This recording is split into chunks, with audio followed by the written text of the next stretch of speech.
Hello everyone, welcome back to my channel. Firstly ఒక good news. TCS free NQT 2025 batch వాళ్ళకి registrations open అయ్యాయి. Registration end date వచ్చేసి 23 March Sunday 2025 and test date వచ్చేసి 15th March నుండి start అవుతుంది. Shift వైజ్గా పెడతారు స్టూడెంట్స్కి. టీసీఎస్ వాళ్ళు ఒక ఇంటిగ్రేటెడ్ ప్యాటర్న్ ఫాలో అవుతారు. ఓవరాల్ స్టూడెంట్ పర్ఫార్మెన్స్ బేస్ చేసుకొని వాళ్ళకి ప్రైమ్ ఇవ్వాలో, డిజిటల్ ఇవ్వాలో, నింజా ఇవ్వాలో అనేది టీసీఎస్ వాళ్ళు డిసైడ్ చేస్తారు.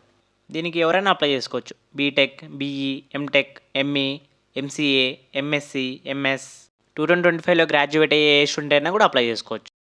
దీనికోసం అప్లికేషన్ ప్రాసెస్ వచ్చేసి స్టెప్ 1 వచ్చేసి login to the TCS next step portal.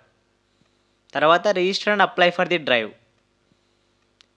ఒకవేళ మీరు ఆల్రెడీ రిజిస్టర్డ్ అయితే TCS next step portal open చేసినాక ఐటీ కేటగిరీ సెలెక్ట్ చేసుకోవాలి అండ్ మీరు లాగిన్ చేసుకోవాలి టీసీఎస్ రిఫరెన్స్ నెంబర్తో. ఇది మీరు ఆల్రెడీ రిజిస్టర్డ్ అయింటే ఉంటుంది టీసీఎస్ రిఫరెన్స్ నెంబర్ అని, డిటిఆర్ సిటీ నెంబర్ అనేది. మీ అప్లికేషన్ ఫామ్ ఫిల్ చేసి సబ్మిట్ చేసేయాలి, అప్లై ఫర్ డ్రైవ్ అని. ఇన్ కేస్ మీరు కొత్తగా రిజిస్టర్ చేసుకున్నట్లయితే ఐటీ కేటగిరీ సెలెక్ట్ చేసుకొని మీ డీటెయిల్స్ అని ఫిల్ చేయాలి. తర్వాత అప్లికేషన్ ఫిల్అప్ చేసి సబ్మిట్ చేసేయాలి, అప్లై ఫర్ డ్రైవ్. నెక్స్ట్ మీరు ఎగ్జామ్ సెంటర్ని సెలెక్ట్ చేసుకోవాలి. మీకు దగ్గరలో ఏమన్నా 3 ఎగ్జామ్ సెంటర్స్ పెట్టుకోవచ్చు.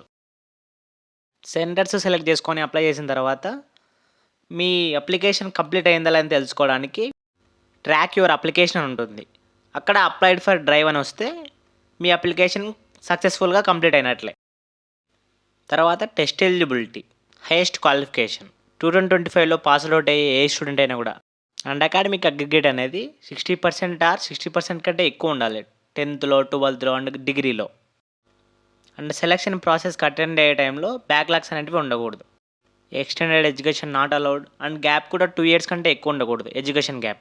And most importantly work experience అనేది అప్ టు 2 years ఉండాలి పీజీ స్టూడెంట్స్కి, అప్పుడే వాళ్ళు అప్లికబుల్. అండ్ ఏజ్ వచ్చేసి 18 to 26 మధ్యలో ఉండాలి. అండ్ దెన్ హైరింగ్ కేటగిరీస్ చూద్దాం. ఇందులో 3 ఉంటాయి: ప్రైమ్, డిజిటల్ అండ్ నింజా. ప్రైమ్లో యూజీ స్టూడెంట్స్కి 9 lakh LPA అండ్ పీజీ స్టూడెంట్స్కి 11.5 LPA ఆఫర్ చేస్తారు. అండ్ దెన్ డిజిటల్లో యూజీ స్టూడెంట్స్కి 7 lakh LPA అండ్ పీజీ స్టూడెంట్స్కి 7.3. అండ్ నింజాలో యూజీ స్టూడెంట్స్కి 3.36 అండ్ పీజీ స్టూడెంట్స్కి 3.53 LPA ఆఫర్ చేస్తారు. అండ్ టెస్ట్ ప్యాటర్న్ వచ్చేసి ఇది టోటల్గా 180 minutes ఉంటుంది. సెక్షన్స్ వైజ్ డివైడ్ చేసి పెడతారు. పార్ట్ ఏ ఫౌండేషన్ సెక్షన్, ఇది 75 minutes ఉంటుంది. అండ్ దెన్ న్యూమరికల్ అబిలిటీ, ఇది 25 minutes. And next verbal ability, ఇది కూడా 25 minutes. And reasoning ability 25 minutes. And part B advanced section 150 minutes ఉంటుంది. ఇందులో రీజనింగ్ అబిలిటీ 25 minutes ఉంటుంది అండ్ అడ్వాన్స్డ్ కోడింగ్ ఉంటుంది. 2 questions ఇస్తారు, 90 minutes. టోటల్గా 190 minutes ఉంటుంది. అండ్ దెన్ మీకు TCS next step portal open చేసి చూపిస్తాను. ఇలా ఇంటర్ఫేస్ వస్తుంది. ఆల్రెడీ అకౌంట్ ఉంటే లాగిన్ చేసుకోండి మీ రిఫరెన్స్ ఐడితో, లేదా అన్ని రిజిస్టర్ చేసుకొని అప్లై చేసుకోండి. అప్లికేషన్ లింక్ డిస్క్రిప్షన్లో ఇస్తాను. ఈ ఇన్ఫర్మేషన్ మీ టీసీఎస్ ఎన్క్యూటీ ఎగ్జామ్ కోసం ప్రిపేర్ అవుతున్న ఫ్రెండ్స్కి షేర్ చేయండి. And thanks for watching. Don't forget to like and subscribe for more amazing content. See you next time.